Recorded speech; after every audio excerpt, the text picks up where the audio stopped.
ইমানদারকে ডাক দিচ্ছেন, ডাক দিয়ে বলছেন, একটা আয়াতে শেষে বলছেন এরা হচ্ছে সফল কাম, এবং দ্বিতীয় আয়াতে বলছেন এরা হলো মূলত মূল কৃতকার্য, তারা সফল, তারা এটাও সফল, ফাইজুন আর মুফলিহুন। আল্লাহ তাআলা এই দুটো আয়াতে কিছু কাজ বান্দাকে জানিয়ে দিচ্ছেন। আমি সোজা ভূমিকায় না গিয়ে সোজা আমি আলোচনার দিকে চলে যাচ্ছি। সম্মানিত ভাইয়েরা, দোরগোড়ায় মাহে রমজান একদম কড়া নাড়ছে। আমরা রমজান পাচ্ছি ইনশাআল্লাহ, বলি জোরে বলি ইনশাআল্লাহ। এটা আমাদের জন্য একটা আনন্দের বিষয়, কিন্তু কারণ রমজানটা হলো আমার আপনার জন্য আল্লাহর পক্ষ থেকে একটা বড় উপহার। এত বড় উপহার অন্য কোনো উম্মতকে আল্লাহ তাআলা দেননি। আমরা শেষ নবীর উম্মত হতে পেরেছি বলে আমরা এত বড় একটা উপহার পেয়েছি, বলি আলহামদুলিল্লাহ। এখন প্রশ্ন হলো, বলুন তো রমজান মাসটা কিসের মাস? কোরআনের ভাষায় বলতে হবে, মঞ্চে কেউ বলবেন না, একটু বলেন। হ্যাঁ, একজন বলেছেন, আয়াত বলেছেন রমজান মাস কি মাস, আল্লাহ তাআলা নিজে আবার এটার এক্সপ্লেইন তাফসীর করছেন। আল্লাহ রাব্বুল আলামিন বলেন, শাহরু রমাদানাল্লাযী উনজিলা ফীহিল কুরআন হুদাল লিন-নাসি ওয়া বায়িনাতিন মিনাল হুদা ওয়াল ফুরকান। জোরে বলুন আল্লাহু আকবার।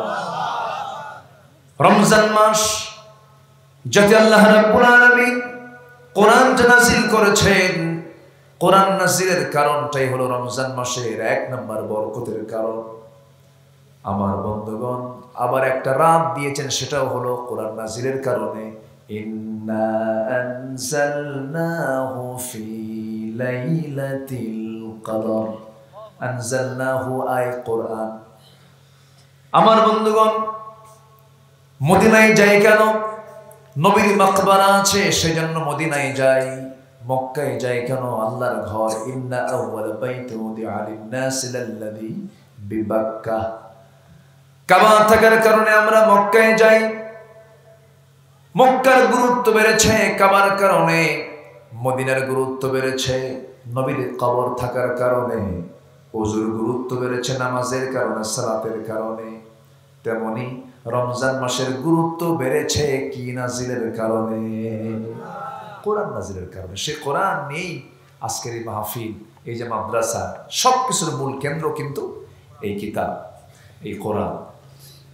আমি দেখতেছি অনেক দান করেছেন না? অনেকে অনেক দান করছে। আপনি মনে হয় মোটামুটি বলেছেন আলহামদুলিল্লাহ। এটা তো বিশাল, এটা এক্সপার্ট ছাড়া এটা সম্ভব না। আমার ইসমাইল ভাই মনে হয় খুব সুন্দর করে আন্তরিকতা নিয়ে তিনি মাদ্রাসার জন্য খুব চেয়েছেন আপনাদের কাছে। আপনারাও দান করেছেন।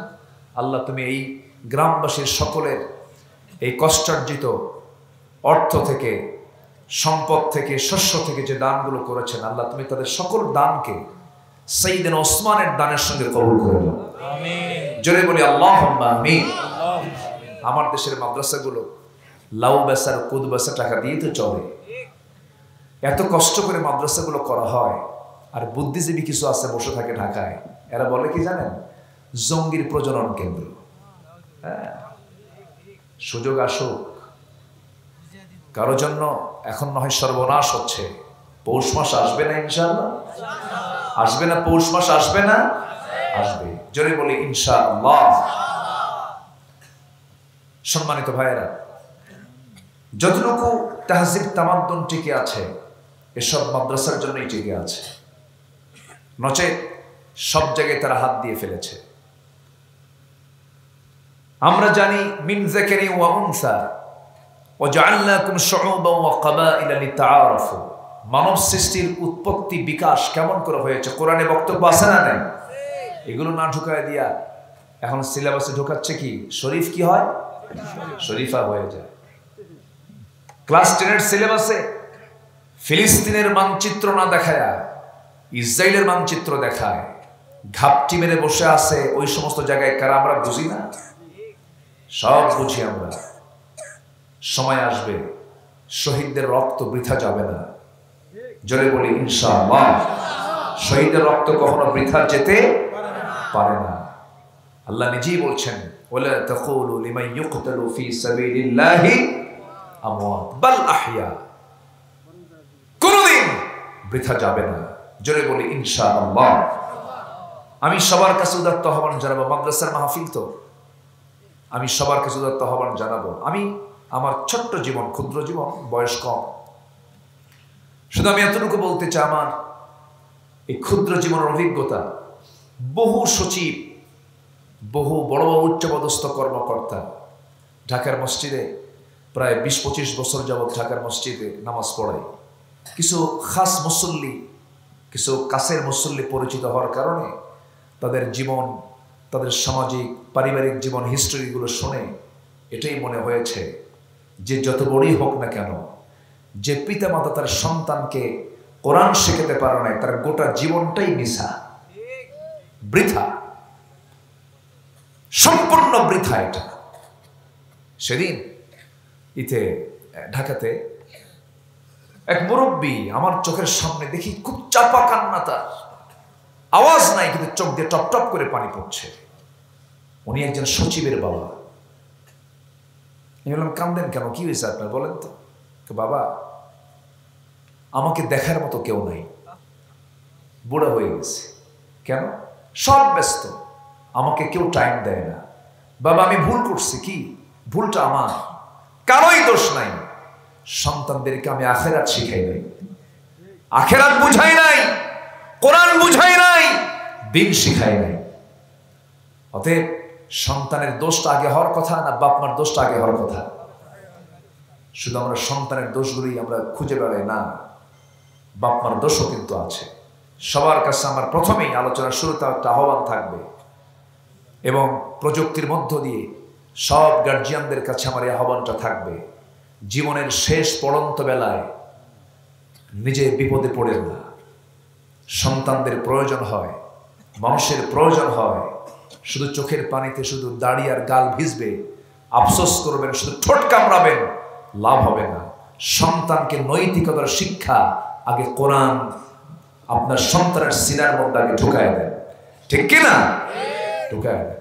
সামনে রমজান আসছে, আমরা কোরআনটাকে সুন্দর করে পড়বো। জোরে বলি ইনশাআল্লাহ, জোরে বলি ইনশাআল্লাহ। সম্মানিত ভাইরা, আমি যেখান থেকে আমি তেলাওয়াত করেছি, প্রথম আয়াতে আল্লাহ তাআলা একটা কাজের কথা বলেছেন, আর দ্বিতীয় আয়াতে আল্লাহ তাআলা 3টা কাজের কথা বলেছেন, এবং ফলাফল দিয়েছেন এরা হলো সফল। এরা কি বলেন তো? সফল।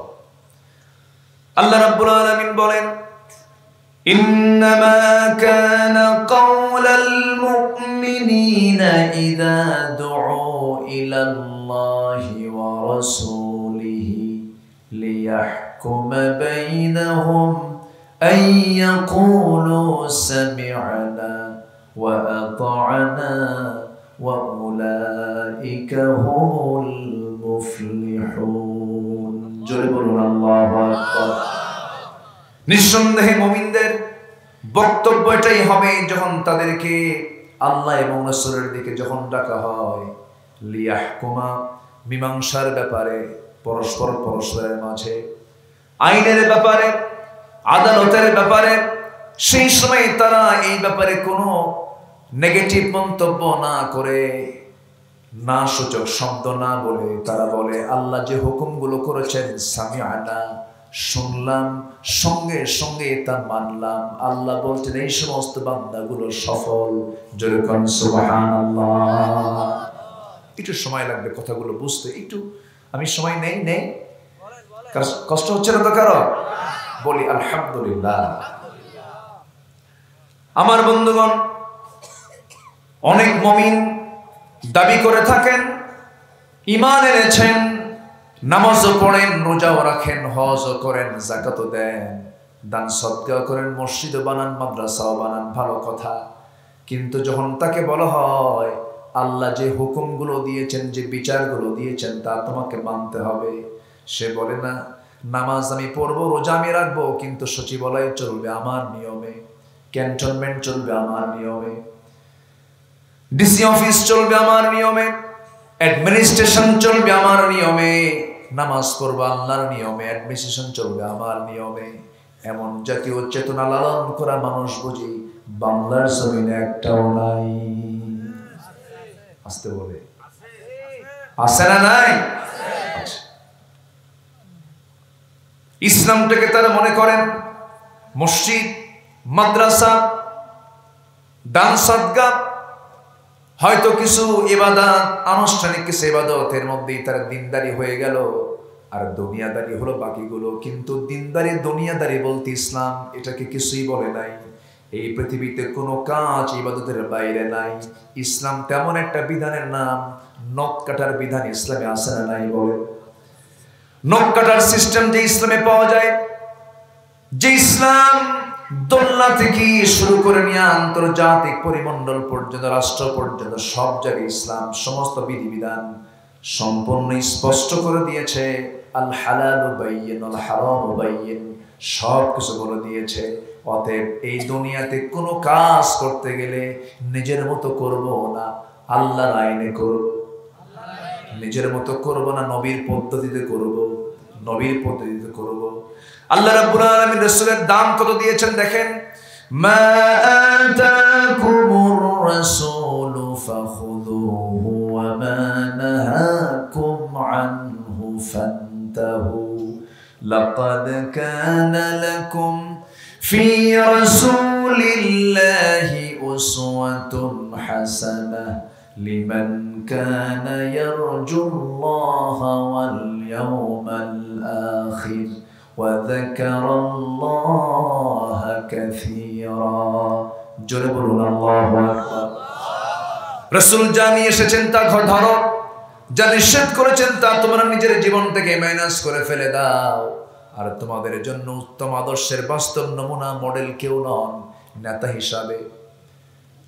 তোমার জন্য নেতা হিসাবে, শুধু নেতা হিসাবে, আদর্শ হিসাবে, পিতা হিসাবে, তোমার জন্য তুমি কোন দিকের মডেল রাসূলকে দেখতে চাও? আমার নবীকে শুধু রাসূল হিসেবেই মানলে হবে না।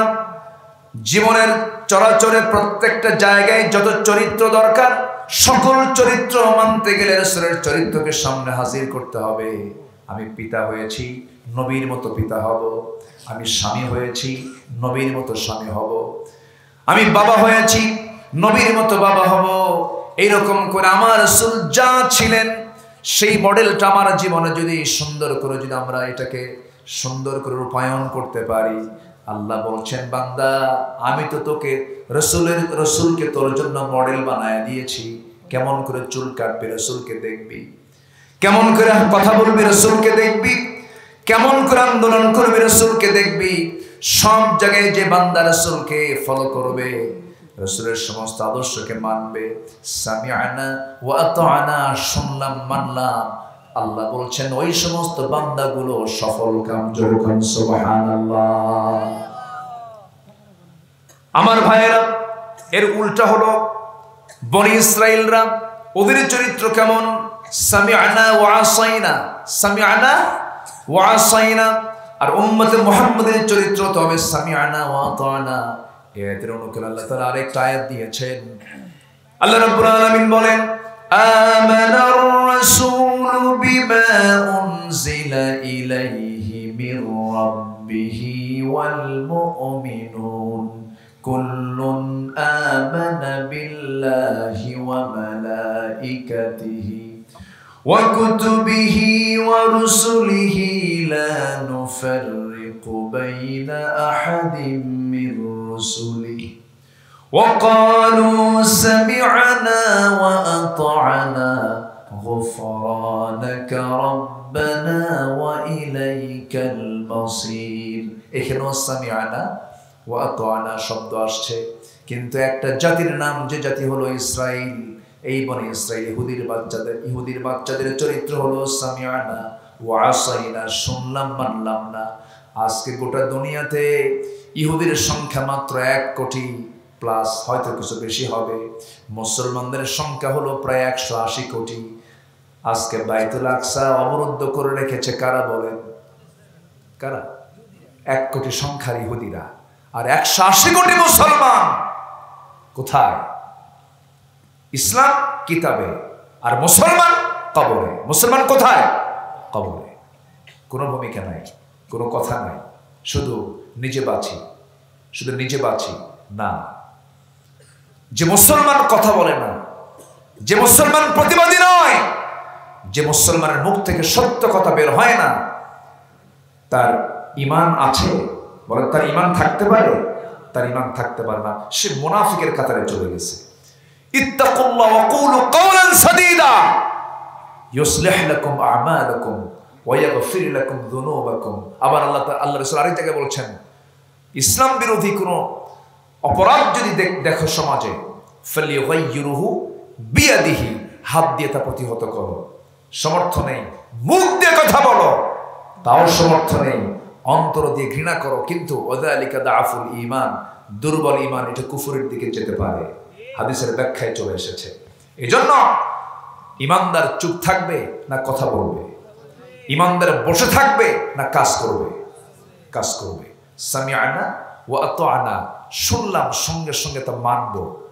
আল্লাহর হুকুম যা শুনেছি প্রত্যাখ্যান করব না শুনব?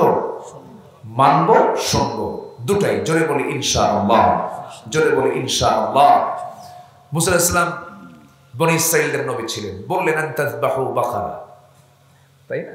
আনতাযবাহু বাকারা। ওরা বলল মা লাউনুহা, এটা রং কি, বয়স কত, এই ওই দুনিয়ার প্যাঁচ লাগানো। সেই জাতি, এই বাঁকা জাতি, যে জাতি অসংখ্য নবীকে হত্যা করেছে, গোটা পৃথিবী আজকে বিস্ফোরণ হলো এই ইসরায়েল। মানবতার দুশ্মন তারা। আজকে মুসলমান তাকে প্রতিহত করার মতো হিম্মত নাই, অথচ 57টা মুসলিম রাষ্ট্র, প্রতি 4 জনে একজন মুসলমান। গোটা পৃথিবীর জনসংখ্যা প্রতি 4 জনে একজন মুসলমান। খনিজ সম্পদ, প্রাকৃতিক সম্পদে ভরপুর মুসলিম দেশগুলো। বিশ্বের 10টি ধনী তালিকার দেশের মধ্যে অধিকাংশই হলো মুসলিম দেশ। কিন্তু আজকে মুসলমানদের দশা এমন হওয়ার কারণ কি? মুসলমান আজকে শোনে কিন্তু মানে না, ঠিক কিনা? শোনে কিন্তু মানে না। এই চরিত্র কি মুসলমানের না বনি ইসরাঈলের? বনি ইসরাঈলের। আমাদের ভিতরে সেই জাতীয় চেতনা আমাদের দেশেও লালন করা কিছু মানুষ কিন্তু আছে। নামাজ পড়বে, রোজা রাখবে, হজ করবে, দান করবে, সদকা করবে, কিন্তু যখন আপনার আইন নিয়ে কথা বলবেন, ফৌজদারি দণ্ডবিধি নিয়ে কথা বলবেন, আচ্ছা বলেন তো, আস-সারিকু ওয়াস-সারিকাতু ফাকতাউ আইদিয়াহুমা, চোর চুরি করলে হাত কেটে দাও, এই আইনটাকে কোরআনে নাই? এটা কি অচল থাকবে সারা জীবন, আর সচল করা দরকার? আমরা আয়াতগুলোকে কি করে রাখছি আমরা, বলেন তো? অচল করে রেখে দিয়েছি। জেনা করলে তাকে দোররা মারো, মিয়াতে জালদা, দোররা মারো, রজম করো, কতল করো। আয়াতগুলো কোরআনে আছে না নেই? আসতে বলবেন না, আছে না নেই? এগুলো কি অচল থাকবে না সচল করতে হবে? সচল কি এমনি হবে না কাজ করতে হবে? এই দায়িত্ব আমাকে আপনাকে কে দিয়েছেন? আসতে বলবেন, এই দায়িত্ব আমাকে আপনাকে কে দিয়েছেন? আল্লাহ দিয়েছেন। এই জন্য শুনবো এবং সঙ্গে সঙ্গে তা মানবো। আল্লাহ বলছেন ওই বান্দা হলো সফল। জোরে করে সুবহানাল্লাহ। সম্মানিত ভাইয়েরা, আমি মনে হয় আপনাদেরকে কষ্ট দিয়ে ফেলতেছি কিনা এত রাতে? আমাকে সময় দিচ্ছেন তো? বলি আলহামদুলিল্লাহ। এখন সেকেন্ড আয়াতে আসি আমরা একটু। আল্লাহ তাআলা আমাকে আপনাকে যা দিয়েছেন, যে হুকুমগুলো দিয়েছেন, সে হুকুমগুলো বান্দার জন্য ক্ষতিকর না কল্যাণকর? একটু ভালো করে বলেন তো, ক্ষতিকর না কল্যাণকর? হারাম আমার জন্য ক্ষতি, এই জন্য হারাম করেছেন কে? আচ্ছা, হালাল আমার জন্য কল্যাণ, এই জন্য হালাল করে দিয়েছেন কে? এই ব্যাপারে কোনো কথা বলা যাবে? আসতে বলে এই ব্যাপারে কোনো ক্লেম করা যাবে? ক্লেম করা যাবে না, অভিযোগ দেওয়া যাবে না। আমার দেশে এমন কিছু কুলাঙ্গারও আছে, যদি কোরআনের আইন নিয়ে যদি কোনো কথা বলা হয়, অকপটে মিডিয়াতে, টেলিভিশনেও বলে ফেলে, প্রকাশ্যে বলে ফেলে, কোরআনের আইনগুলো হলো মধ্যযুগীয় আইন, এই জাতীয় আইন সমাজে চলতে পারে না। অথচ এটা কত বড় কুফরি কথা হতে পারে, এগুলো আমরা কিতাবুল্লাহ শোনা যাচ্ছি, আমাদের কানে কিন্তু কথাগুলো আসতেছে, কিন্তু কথাগুলো কি মানে সাধারণ কোনো কথা না মারাত্মক ভয়ঙ্কর? মারাত্মক ভয়ঙ্কর কথা। আমরা কোরআনকে মানবো শুধু নামাজের হুকুমে, না সব কিছুর হুকুমে মানতে হবে কোরআনকে? সব কিছুর হুকুমে কোরআনকে মানতে হবে। কোরআনের একটা আয়াত কেন, একটা শব্দ কেন, একটা হরফও যদি কেউ অস্বীকার করে, তার ঈমান আছে না গেছে? বলবো, তার ঈমান আছে না গেছে? তার ঈমান চলে গেছে। এই জন্য কোরআনের কোনো হুকুমকে আমরা অমান্য করার কোনো সুযোগ নেই। এখন প্রশ্ন হলো, আরেকটা প্রশ্ন, আচ্ছা আল্লাহ তাআলা যে হুকুমগুলো দিয়েছেন, কোরআনের যে বিধানগুলো দিয়েছেন, এই বিধান সমাজে চালু হোক, আপনারা সবাইকে চান? আস্তে সবাইকে চান। এবং আল্লাহ কিন্তু বলে দিচ্ছেন, আমি যাদেরকে ক্ষমতা দেব তারা 4টা আইন তারা সমাজে চালু করে ফেলবে। এমন জাতীয় আয়াত আছে না নেই? আছে।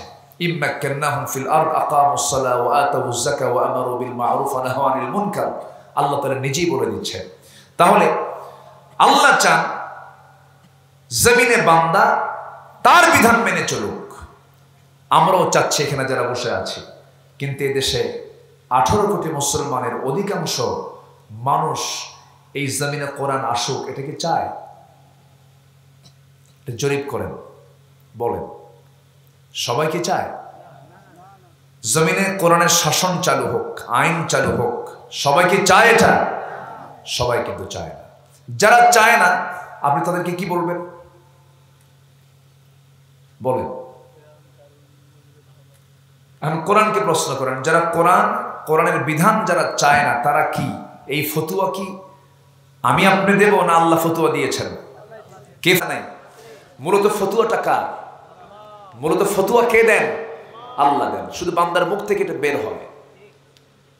আল্লাহ রাব্বুল আলামিন বলেন, এখানে কিন্তু কোন সম্প্রদায়কে উল্লেখ করে বলেন নাই।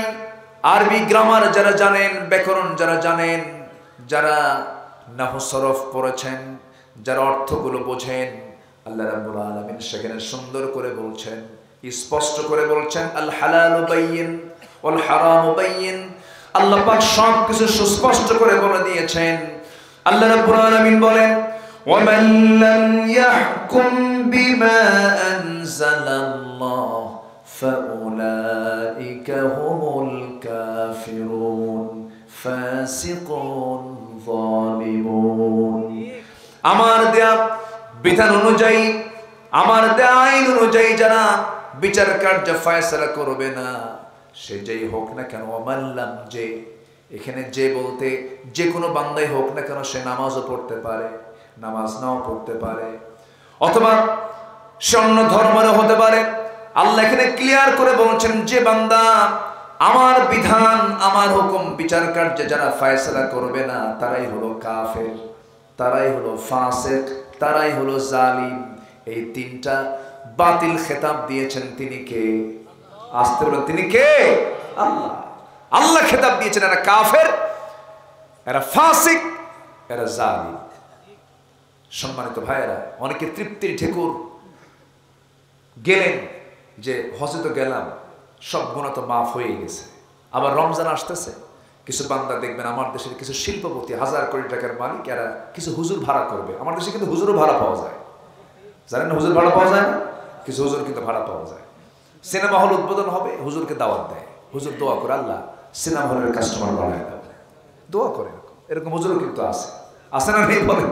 আছে, সস্তা হুজুর পাওয়া যায়। আবার এমন হুজুর আমার দেশে আছে, উদাহরণ দেওয়ার জন্য আর বাইরে যাওয়া লাগে না আমাদের, হাসতে হাসতে ফাঁসির মঞ্চে চলে যায়, বাতিল শক্তির কাছে মাথা নত করে না। আছে না নয়? আচ্ছা। ইমাম ইবনে তাইমিয়া রাহিমাহুল্লাহ দামেস্কের জেলখানায় পৌঁছতেছেন, জালিম শাসক তাকে জেলখানায় আটকে রাখছে। জেল সুপার এসে কান্দে, জেল সুপার এসে কান্দে আর বলে, হুজুর আমরা আপনার খুব ভক্ত, আপনি এত বড় আলেম, আপনার প্রতি নিশ্চিত এটা জুলুম করা হচ্ছে, কিন্তু আমরা কি করবো? আমরা তো হুকুমের গোলাম, আমাদের কিছু করার নাই, আমাদেরকে মাফ করে দিয়ে। সঙ্গে সঙ্গে ইমাম ইবনে তাইমিয়ার চক্ষু লাল হয়ে গেছে। জেল সুপারকে বলছে, জেল সুপার তুমি আমার কাছে মাফ চাও, তোমাদের মতো এমন ব্যক্তির কারণে জালিমরা জুলুম করার সাহস পায়। আপনি চুপ থাকতেছেন, এটার জন্য জবাব দিতে হবে কার আদালতে? আসতে হবে না কার আদালতে? মাজলুমদের মামলা আছে না নাই? বলেন তো, মাজলুমদের মামলা আছে না নাই? এই জন্য সম্মানিত ভাইয়েরা, আমরা ঈমান এনেছি, শুনেছি, আনুগত্য করব, কোন নিঃশর্ত, কোন শর্ত ছাড়া আমরা মেনে নেব এই জমিনে কার বিধান আসুক। আসতে বলবেন না, কার বিধান আসুক। এর জন্য কাজ করার দরকার আছে না নাই? আল্লাহ তাআলা সুন্দর করে এখন বুঝাই দিচ্ছে, ইন্নামা কানা কাওলাল মুমিনিনা ইযা দুউ ইলাল্লাহ ওয়া রাসূলিহি লিয়াহকুমা বাইনাহুম আন ইয়াকুলু সামি'না ওয়া আতা'না ওয়া উলাইকা হুমুল মুফলিহুন। জোরে বলুন আল্লাহু আকবার। যে সমস্ত বান্দাগুলো বলবে শুনলাম মানলাম, এরাই হলো সফল কাম। রাসূল যখন সাহাবায়ে কেরামকে যে হুকুম করেছেন, কোনো শর্ত তারা জড়িয়ে দেন নাই, শুধু বলতে দেরি, যেতে দেরি হয় নাই। রমজান মাস আরেকটা পরিচয় আছে, পরিচয়গুলো আমাদের দেশে অনেকেই জানে না, কারণ এই দেশে বিজয়ের মাস বলতে বোঝায় ডিসেম্বর, কি ঠিক আছে না? স্বাধীনতার মাস বলতে বোঝায় হলো মার্চ মাস।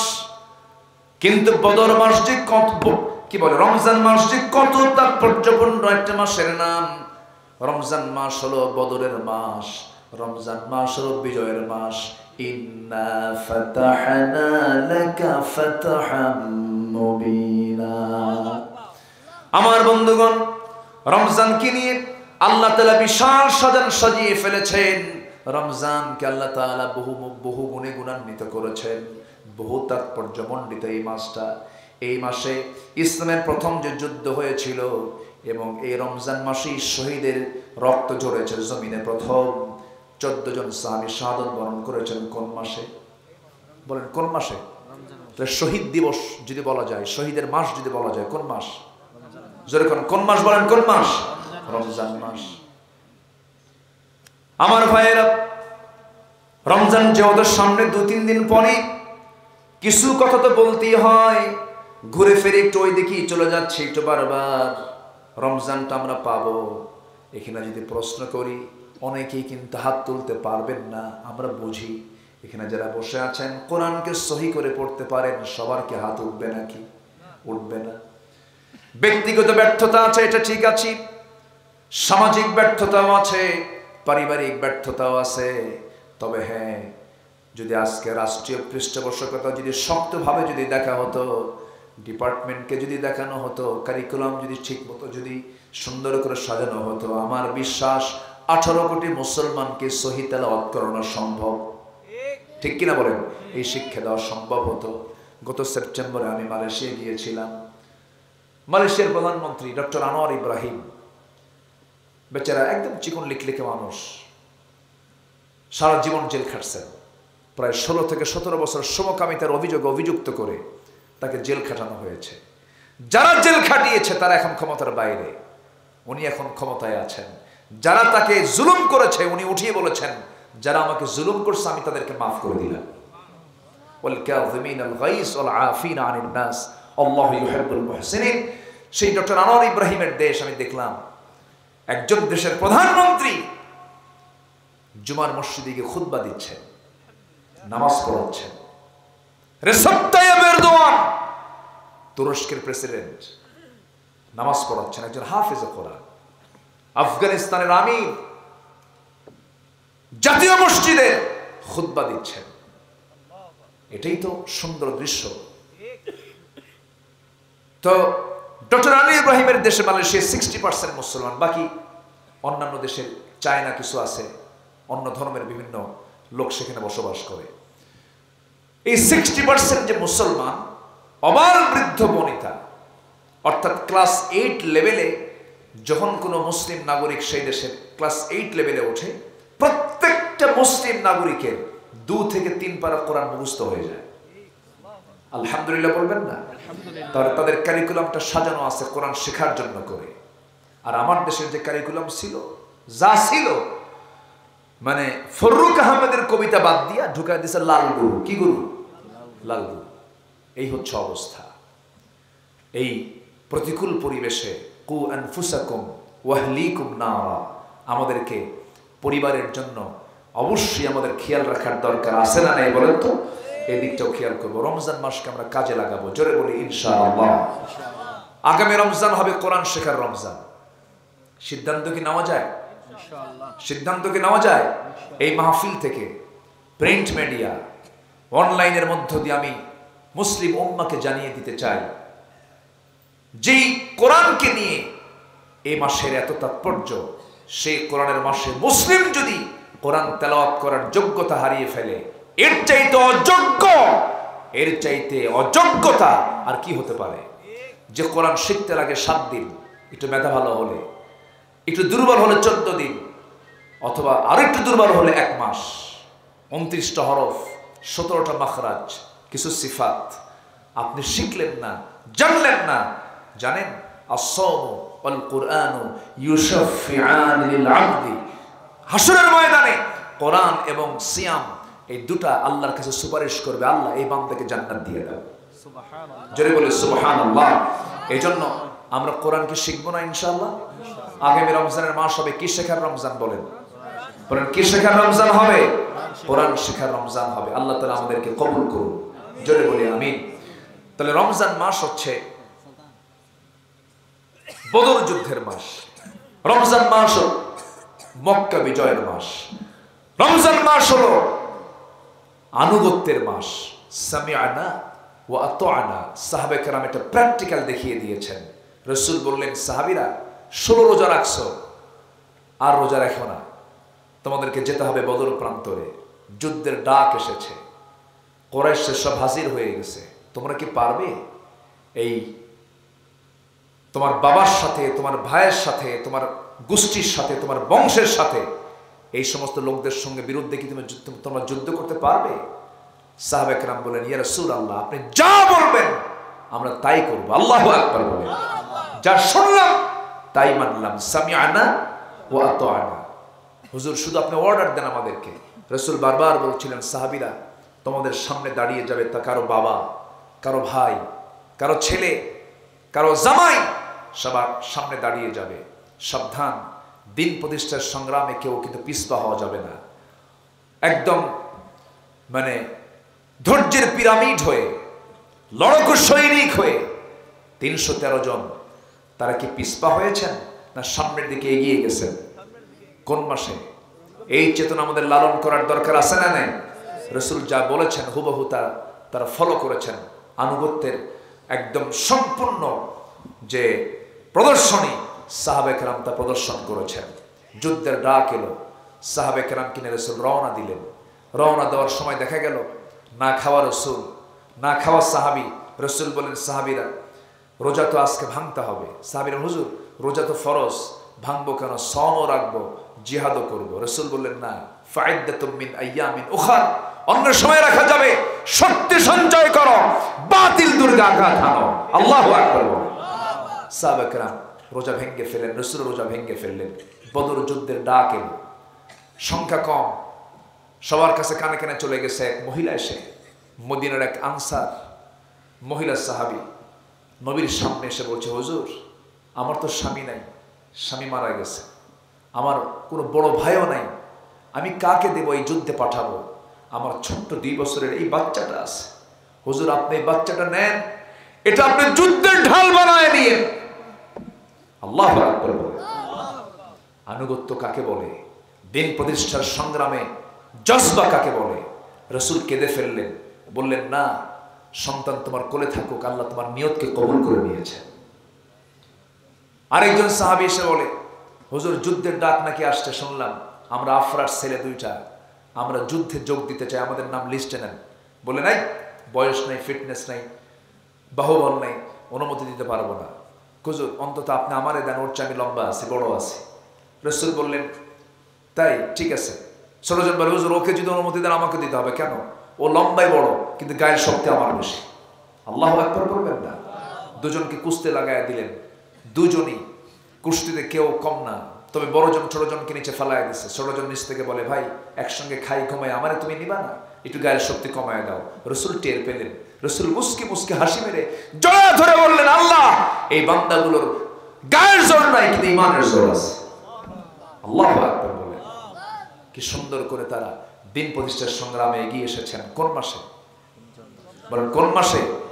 তাহলে যে রমজানে রোজা রেখে যে বান্দার মধ্যে বদরের মাসে, মক্কা বিজয়ের মাসে জিহাদের চেতনা লালন হয় না, ওর কি ওটা কি অরিজিনাল রোজা হয়? অরিজিনাল রোজা হয় না। আমরা এটাকে লালন করব, জোরে বলি ইনশাআল্লাহ। যুদ্ধের ডাক চলে এলো, সাহাবে কেরাম রওনা দিলেন। 313 জন, 313 জন।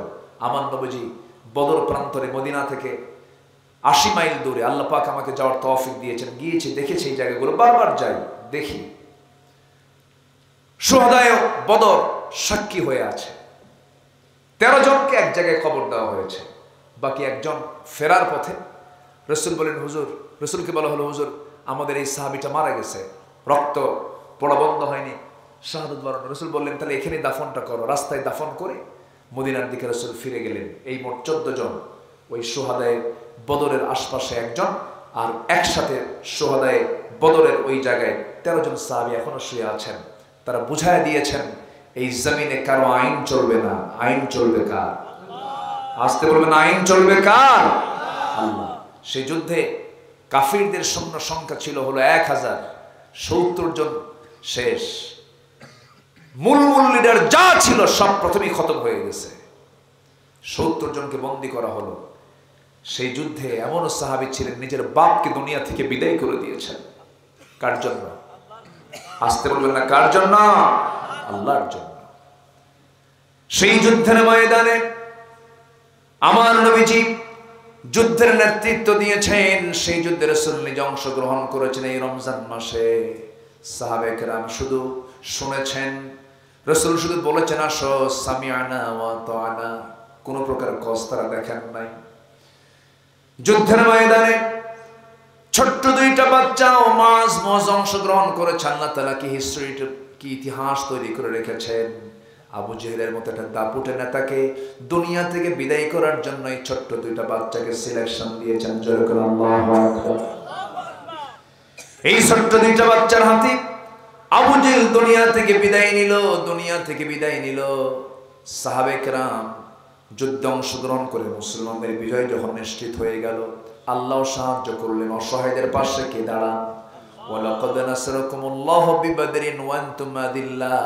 আল্লাহর সাহায্য নুসরত চলে এলো, হাজার হাজার ফেরেশতা নাযিল হয়ে গেল, আল্লাহর সাহায্য চলে এলে সাহাবায়ে কেরামদের বিজয় যখন নিশ্চিত হয়ে গেছে, আমার নবীজি সাহাবায়ে কেরামকে সঙ্গে সঙ্গে বলছেন, সাহাবীরা 70 জন কাফেরকে, কুরাইশকে ওই বদর কূপের মধ্যে ফেলে দাও। 70 জনকে কি করবো হুজুর? সাহাবীরা বলেন, হুজুর আমরা এদেরকে হত্যা করে ফেলি। রাসূল বললেন, না না, ওদেরকে পিঠমোড়াতে বেঁধে ফেলো। সেই পিঠমোড়া দিয়ে 70 জন যুদ্ধবন্দীর মধ্যে দেখা গেল আমার নবীর নিজের বড় মেয়ের জামাইও আটকা পড়েছে। আমার নবীর আপন চাচা আব্বাস রাদিয়াল্লাহু আনহু তিনিও আটকা পড়ে গেছেন।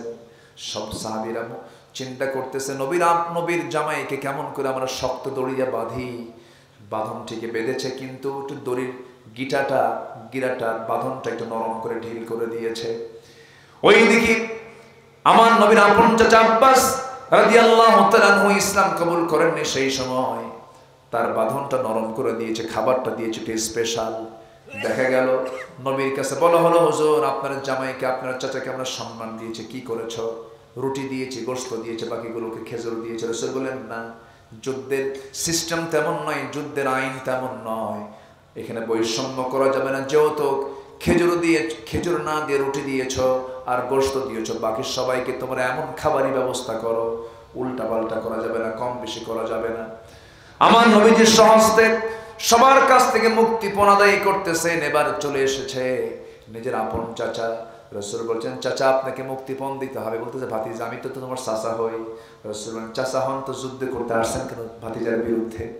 কোনো মার্সি নাই, মুক্তিপণ দিতে হবে, যুদ্ধবন্দী আপনি মুক্তিপণ দিতে হবে। আমার তো কিছুই নাই, বাড়িতে কিছুই নাই। রাসূল বললেন, চাচা মিথ্যা কথা বলেন কেন? আপনি চাচি আম্মার কাছে কিছু স্বর্ণ জমা করে রেখে এসেছেন। সঙ্গে সঙ্গে বলা হলো, ভাতিজারে কে তোমাকে এই সংবাদটা দিল? আমার বাড়ির শোনার খবর তো তোমার জানার কথা না। রাসূল সঙ্গে সঙ্গে বলছেন, আমি তো গায়েবের মালিক নই, আমি তো গায়েব জানি না, তবে আল্লাহ তাআলা আমাকে জানিয়ে দিয়েছেন। জোরে কোন সুবহানাল্লাহ। হাতটা গায়ে দিয়া সাইয়েদনা আব্বাস কালিমা গ্রহণ করলেন, দিনটা গ্রহণ করলেন, নিজের জামাইয়ের সামনে চলে এলো। দেখেন আমার দেশে কিন্তু বহু পরিবার আছে, দেখবেন একই মায়ের 4 সন্তান, একই মার পেট থেকে এসেছে, 4 ভাই 4টা দল করে। যে দল ক্ষমতায় থাকে সেই দলের সেই ভাইয়ের কাছে আসে, বাকি 3 ভাই এসে বলে ভাই 5 বছর চালা। আমি কি ভুল বলতেছি? আমি কি ভুল বলতেছি? সব জায়গায় কিন্তু মোহামেডান থেকে আবাহনী, আবাহনী থেকে মোহামেডান, মোহামেডান থেকে আবাহনী, স্পোর্টিং ক্লাবের মতো দল পাল্টাপাল্টি করে। এটা কি ইমানদারের চরিত্র না মুনাফিকদের চরিত্র? বলেন, মুনাফিকদের চরিত্র। আমার বন্ধুগণ, নামাজ পড়লেই শুধু জান্নাত পাওয়া যাবে না, নামাজের অনুকূলে, নামাজে কি বললাম, নামাজের সঙ্গে সমাজটা মিলাতে হবে, নামাজের সঙ্গে নিজের জীবনটা মিলাতে হবে। ওইদিকে সাহাবীরা কি করলেন, আমরা কি করি? আমার নবীজি নিজের জামাই যখন সামনে দাঁড়ানো দেখতে পেলেন, বললেন আবুল আস, তোমাকে মুক্তিপণ দিতে হবে। আবুল আস বড় জামাই, নবীজি খাদিজার জীবদ্দশায় তার বড় মেয়েকে তার সঙ্গে বিয়ে দিয়েছিলেন। তোমাকে মুক্তিপণ দিতে হবে, মুক্তিপণ তোমার অবশ্যই দিতেই হবে। বললেন ঠিক আছে, আমি মক্কায় খবর পাঠাচ্ছি। বড় মেয়ে করলেন কি, তার স্বামীর মুক্তির জন্য একটা প্যাকেটের মধ্যে সুন্দর করে একটা গলার হার পাঠায় দিয়েছেন স্বামীর মুক্তিপণ হিসাবে। এই গলার হারটা যখন নবীর হাতে চলে এলো, নবীর চক্ষুটা লাল হয়ে গেছে, রাসূল কেঁদে ফেললেন। সাহাবায়ে-কেরামও কান্দে। বলছেন হুজুর আপনি কান্দেন কেন? কি হয়েছে আপনার বলুন। সামান্য এই গলার হারের জন্য তো আপনার কান্নাকাটি করার কথা নয়।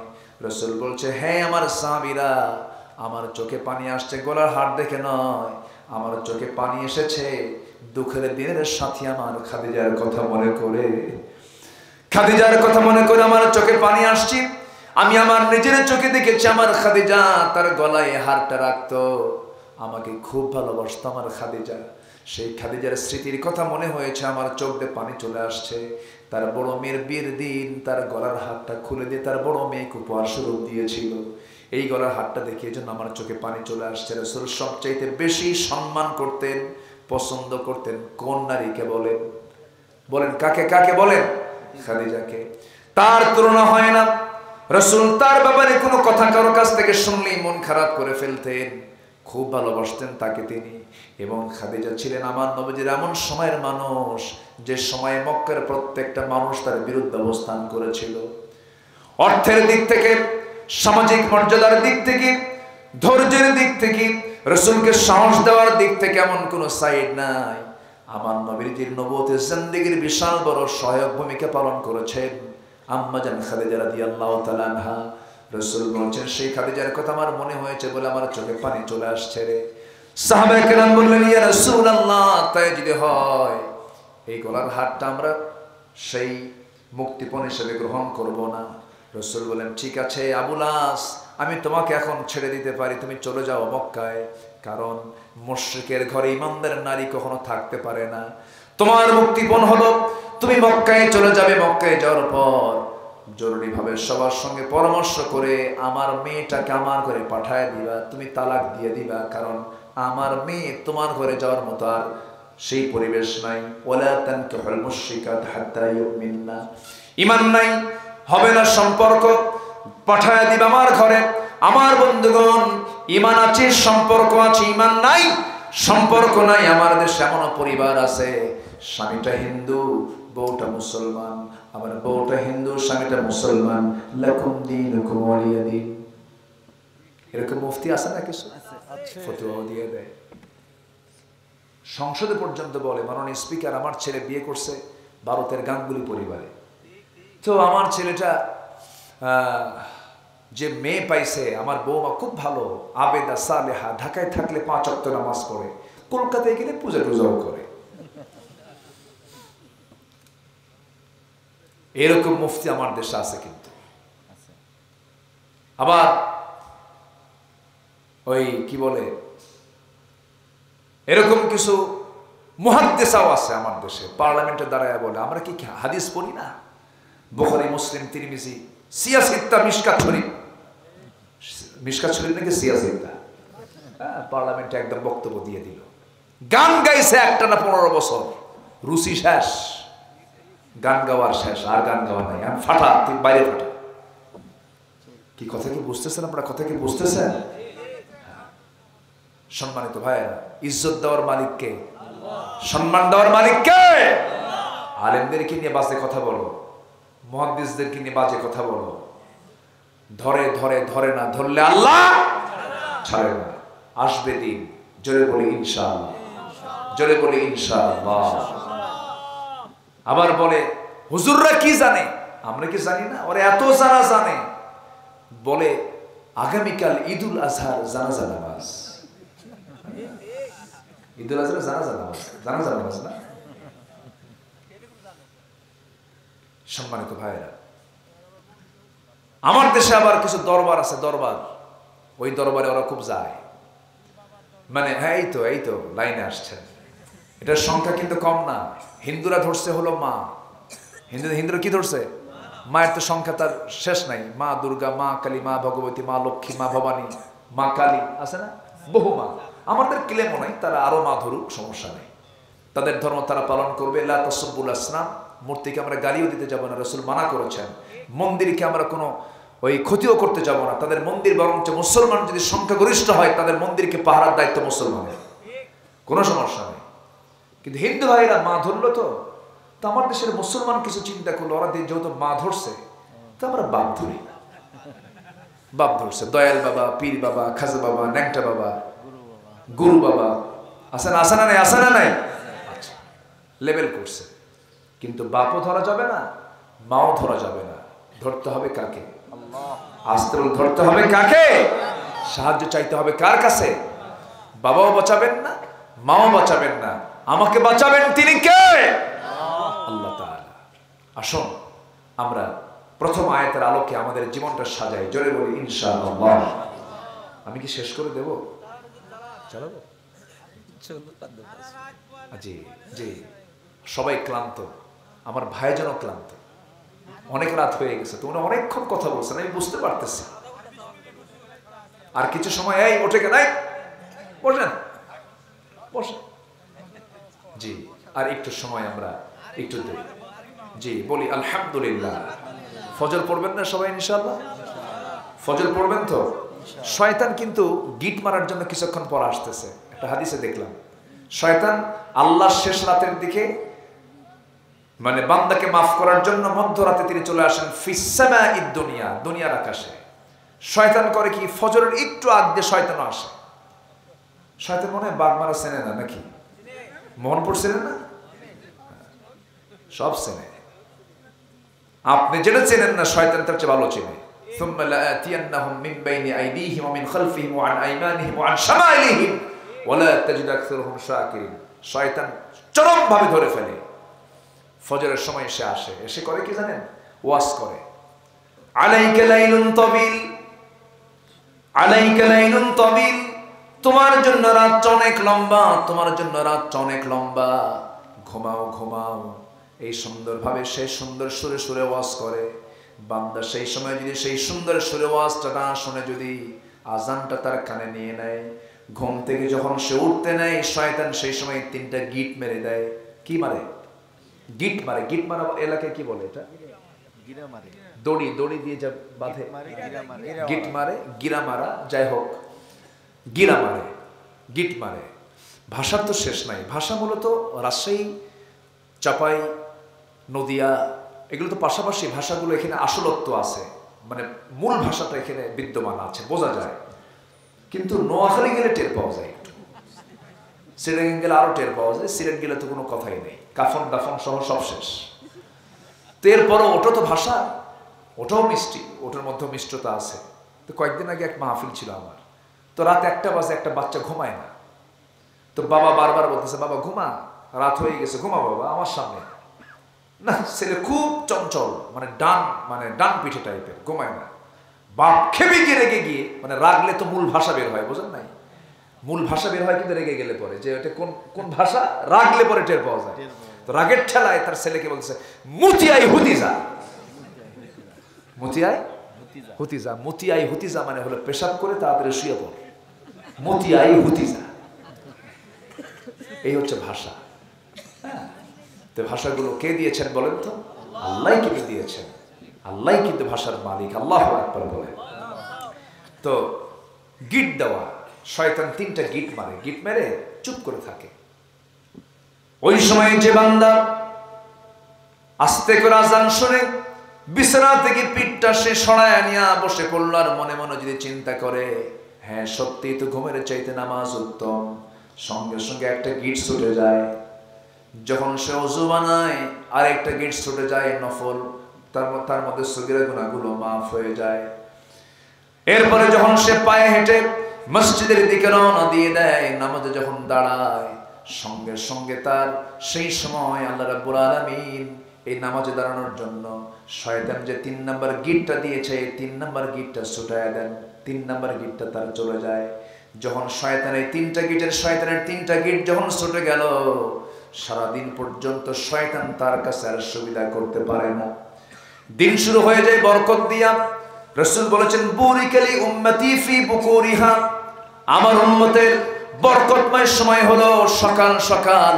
যে বান্দার জীবনে ফজর নামাজ কাজা হবে না, যে বান্দা ফজরটা সুন্দর করে পড়বে, তার চাইতে সুখী মানুষ দুনিয়াতে আর খুঁজে পাওয়া যাবে না।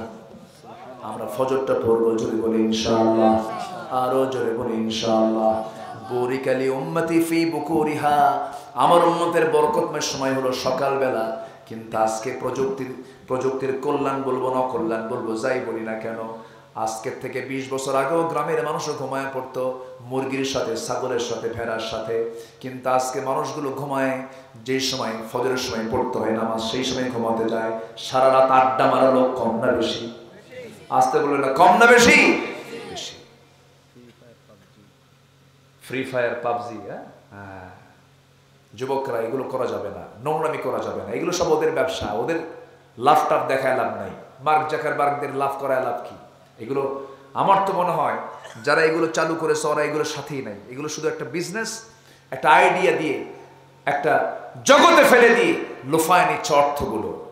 তাছাড়া এগুলোতে শুধু সময় অপচয় ছাড়া আর কিচ্ছু না। যেরকম ঠিক কিনা?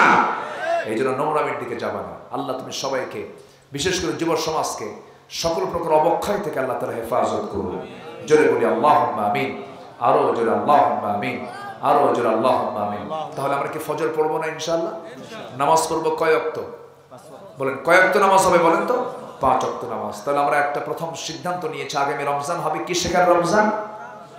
আর প্রত্যেক ফজরে শয়তানের কয়টা গিট ছুটাবো আমরা? 3টা গিট ছুটায় ফেলবো। জোরে বলি ইনশাআল্লাহ। দিন শুরু হবে সেজদা দিয়া, এবং দিন রাতও শেষ হবে কি দিয়া? সেজদা দিয়া।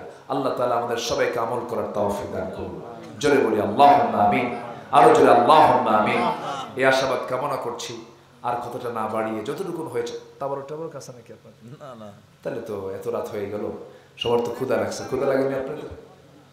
ক্ষুধা লাগেনি? প্রত্যেক খায় আসছে, মিশা কথা খায়, একটু ক্ষুধা লাগছে। যাই হোক,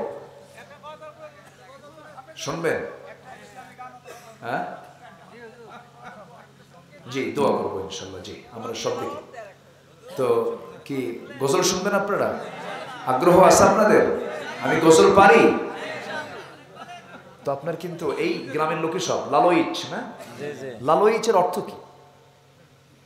অর্থ খোঁজা পাওয়া কঠিন, আমরা খুঁজে তো পাওয়া যায়নি মনে হয়। লাল থেকে লালইচ বেশি, মানে এটা মানে সুপারলেটিভ ডিগ্রি নাকি? মানে লাল বেশি লাল নাকি? না, ঠিক আছে।